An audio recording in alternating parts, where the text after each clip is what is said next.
C'est le dernier coup de force des djihadistes au Mali. Il y a 4 jours, ils se filment dans les rues de Loulouni, une petite commune du sud du pays située sur un axe stratégique. Les djihadistes se sont emparés de la ville par les armes et ils paradent.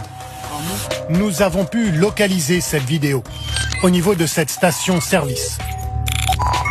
Après l'attaque, les terroristes se sont, semble-t-il, retirés volontairement et sans encombre. C'est du moins ce qu'ils affirment dans cette vidéo de propagande.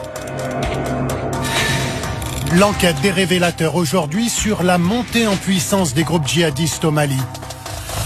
Sont-ils en train de faire basculer le pays? Voici toutes les attaques terroristes répertoriées depuis le début de l'année. Selon notre décompte, 90% d'entre elles ont été réalisées par le JNIM, un groupe affilié à Al-Qaïda. Avec près de 2100 morts depuis le début de l'année, le bilan des attaques du JNIM constitue déjà un record. Un nombre important de ces attaques se concentre désormais sur le sud et l'ouest du pays, une zone auparavant relativement épargnée.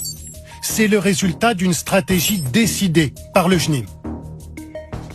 Sur cette vidéo de propagande qui date du 3 septembre, un porte-parole du mouvement annonce l'interdiction de l'importation de carburant au Mali. Concrètement, tous les grands axes routiers en provenance des pays voisins vers Bamako sont attaqués.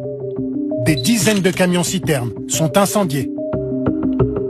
Et quand ils ne le sont pas, c'est que les djihadistes se servent directement. Ils volent du carburant. Nous avons dénombré une vingtaine d'attaques de début juillet jusqu'au 7 novembre. Bamako est asphyxié, le pays paralysé pendant plusieurs semaines. Les transports en commun sont également la cible du JNIM. Les bus sont régulièrement contrôlés, comme on peut le voir sur ces vidéos. Les djihadistes imposent à toutes les femmes de porter le voile. Ils font respecter la charia. Mais quel est l'objectif du JNIM à travers ce blocus? Le groupe terroriste est-il capable de prendre Bamako, la capitale? L'objectif, c'est de faire tomber le pouvoir et arriver à ce qu'ils appellent une sorte de gouvernance islamique. Mais qui dit gouvernance islamique dit forcément coalition avec d'autres forces. Seuls, ils ne peuvent pas le faire ni politiquement ni militairement. Le JNIM est un groupe bien connu des militaires français, dirigé par Iyad Agrali.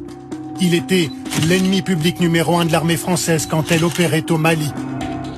Le journaliste Olivier Dubois a été otage du JNIM pendant 711 jours. Il y a un profond respect, en tout cas des membres qui m'ont gardé presque 2 ans,